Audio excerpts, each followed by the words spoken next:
Hey, welcome back to Evil's Comics. This guy right here is Evil Mike, or Mike if you prefer, and I got a review for you today.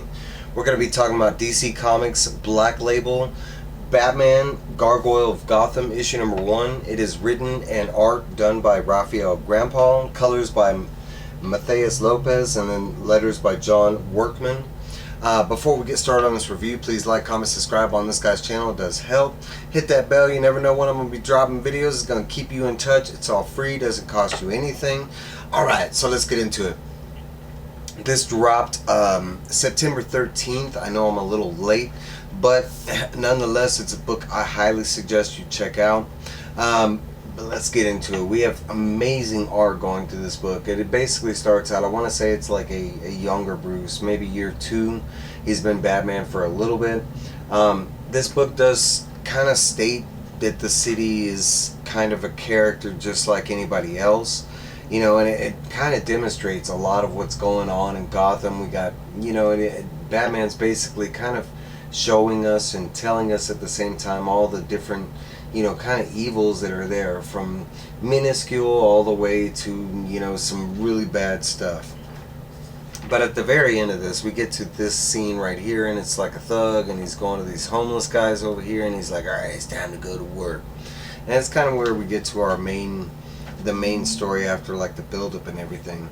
But we have this, it's basically a laboratory, and we got these guys, these henchmen that are basically forcing these guys to work.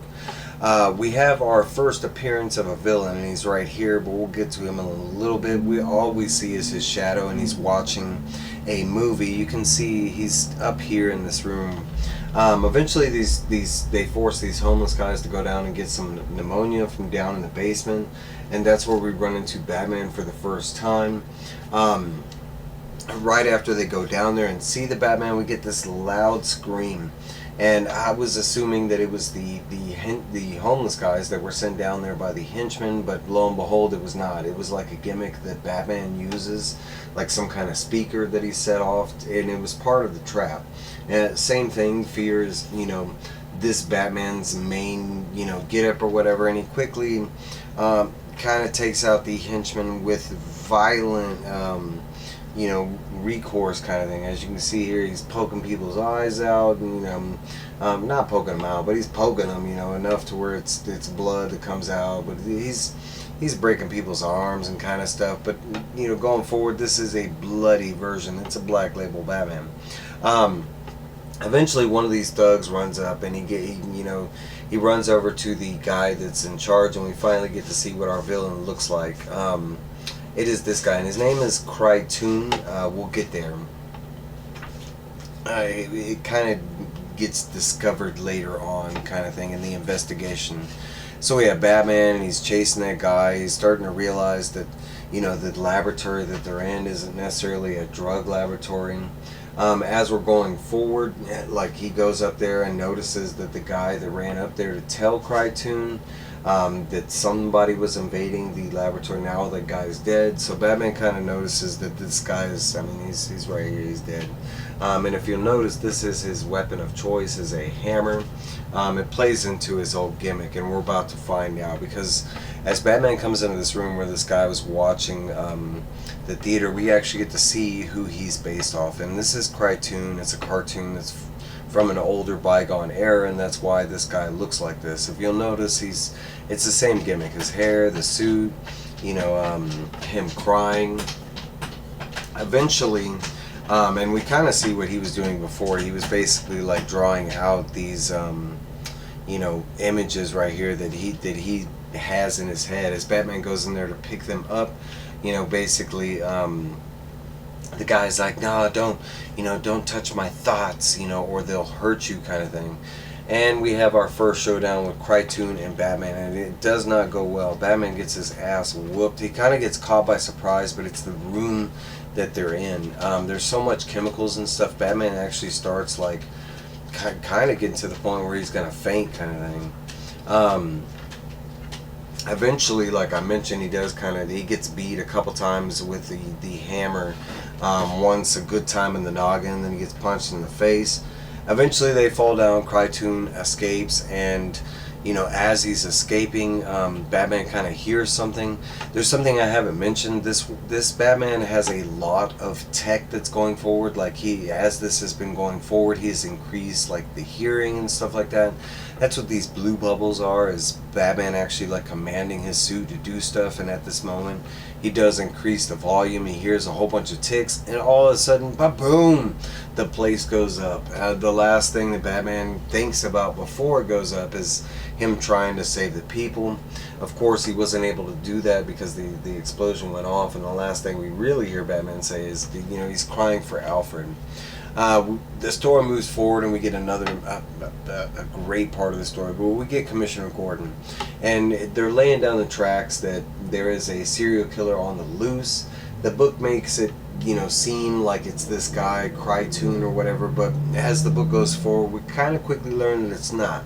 We get these victims like this guy right here, and he has like all these holes in his back that they're in specific spots, so as you're reading it, you kind of gather that either this is that Krytoon and he's just using that hammer, but we learn later on that it's not Krytoon kind of thing, that there is another killer on the loose kind of thing.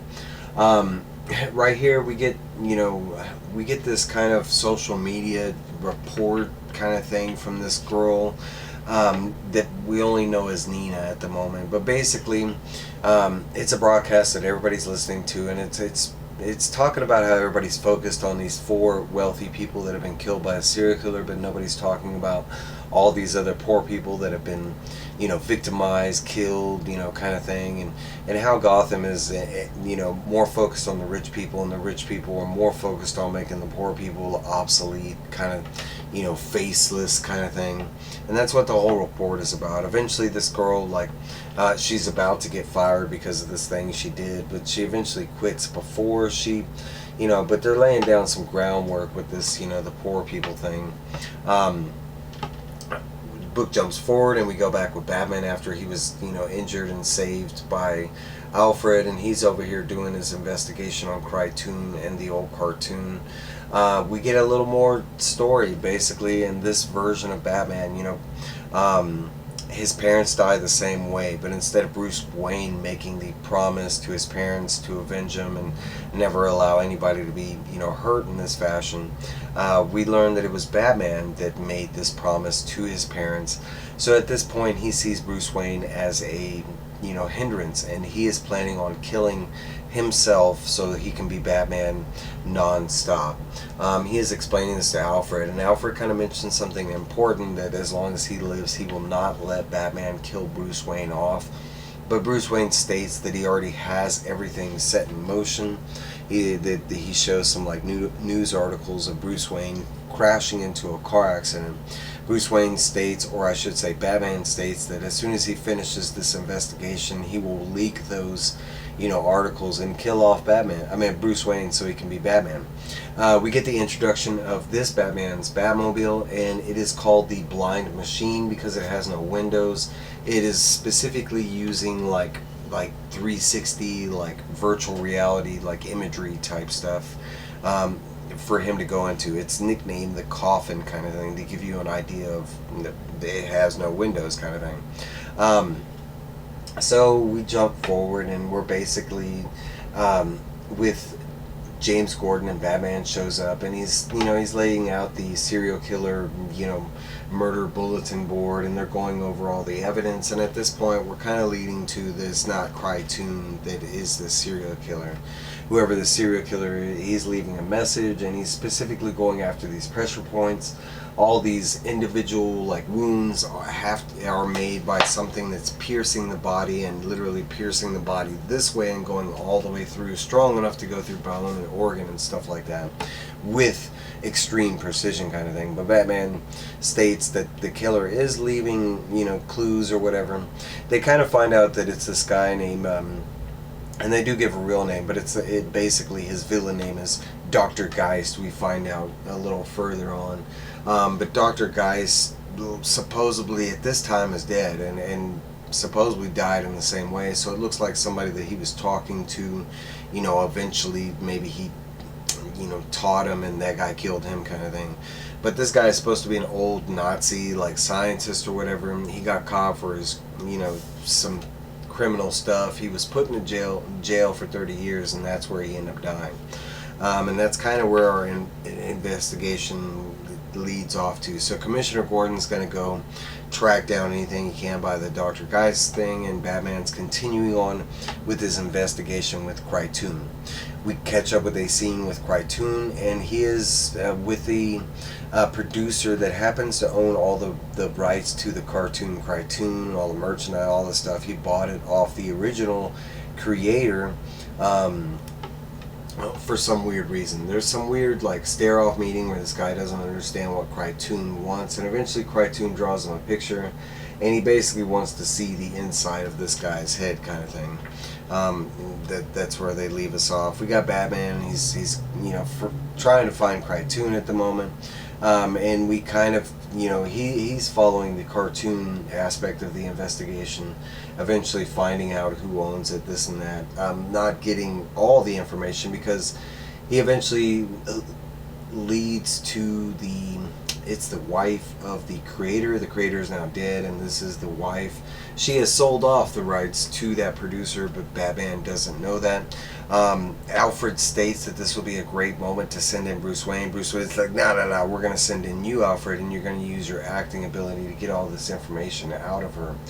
After Alfred does go into the investigation, all they basically find out from this investigation is the rights were sold, and there was some kind of horrible tragedy that involved, like, the cartoon, the creator, and something like that. So the cartoon and the tragedy was kind of mysteriously swept under the rug by lawyers and stuff like that, and that's where that investigation leads off. So we got Commissioner Gordon, and he is basically, on the investigation looking at this Dr. Geist. This is where we get the nickname from Dr. Geist. And basically that there was a kid that came to visit Dr. Geist before he was murdered, and that's kind of all we get from this investigation right here. But it's Charles Quinton was the one that went and saw this guy the 30 years that he was in jail. So we got Batman back on the hunt. He is in his blind machine looking for Krytoon. He's stating that the GPS is broken because it's an early prototype, something like that. But he is led to the studio where all this stuff is kept or whatever, and eventually he does run into Krytoon, that's dressed up like this weird character in the cartoon, and Batman once again gets knocked the hell out. There's something else I haven't mentioned, because by now Batman should be dead, right? I mean, he got knocked twice in the head with a hammer. The suit that he's wearing is some kind of impervious armor. Yes, he does get damaged, but it is a more like armored suit than we're used to Batman wearing. They do show in multiple parts that there is layers to the cowl and all kind of stuff. So they just go into it. But because he gets smacked in the head with the anvil right here, and this Batman's still going. He is pretty fucked up. He's bleeding from the head and all kind of stuff. But he does track this guy down. Krytoon manages to kidnap this guy, and they go for this car chase. He gets to test out the blind machine to make sure, because the GPS is broken, but the blind machine does kind of magically come to him. He's like, baby, come on. And the machine, his Batmobile shows up, kind of thing. Like I said, we get this chase. We get a cool scene with, what his 360, kind of look inside the blind machine. But eventually that Krytoon guy kicks out his kidnapped victim off of off the freeway, and the guy falls off the freeway because they're on some bridge. So Batman has to eject out of his car, which he does. The Batmobile stays, on pursuit, with Krytoon. Batman does save this guy. He ends up dislocating his arm doing so. But eventually he can hear that the blind machine is still after, Crytoon. We do get a mess up from the blind machine where it like jumps too far and it lands on the truck, almost killing Crytoon because he's the only one in the truck right now. As this is going on, we got this, Commissioner Gordon investigation that's going on at Arkham Asylum, and he's trying to get more details on the kid that went to go get, investigate Dr. Geist, and I'll get there in a second. But eventually, Batman does, and he ends up getting Crytoon kind of locked down because he messed with the truck. Crytoon gets another victim. Batman actually gets some balls and he grabs this reel that Crytoon was after at the the warehouse lot that they were just in. Eventually, Batman threatens to burn the reel if Crytoon does not let the lady go, as shown right here, and Crytoon kind of calls for it. Tells Batman that he gets bored, that he already beat him twice, kind of thing, and at this point, he wants Batman to beat him, kind of thing, because he's bored. Batman explains that he did not that he didn't succeed in beating Batman twice. He failed in killing Batman, kind of thing. But the very last scene that we get on both levels is Crytoon basically stating that if you chase, your shadow long enough, that it will lead you to the abyss, kind of thing. And the very last thing we get from Commissioner Gordon's investigation is Bruce Wayne's name on this list that's somehow linked to Dr. Geist, and that's where this issue leaves off at. There is no, preview or nothing like that. But I will get into my final thoughts. I loved it. I thought it was great. It goes back to the investigational side of Batman and Commissioner Gordon. I love that part of the book. I love the art. I love the setup of these new villains, this Dr. Geist and Crytoon. This new character we got, Val. I don't know what's going to come of her. She's some kind of investigator. Yeah, I don't know. But man, I love this book. If you have a chance to pick this up, I highly suggest it. I have a feeling it is going to be a big book. It feels like there's, Rafael Grampa is setting up his own kind of Batman world with his own, rogues gallery. So I highly suggest don't missing out on it. But hey, that's my review. I'm sorry it was kind of long, but it was a double-sized issue kind of thing. That's all I got for you.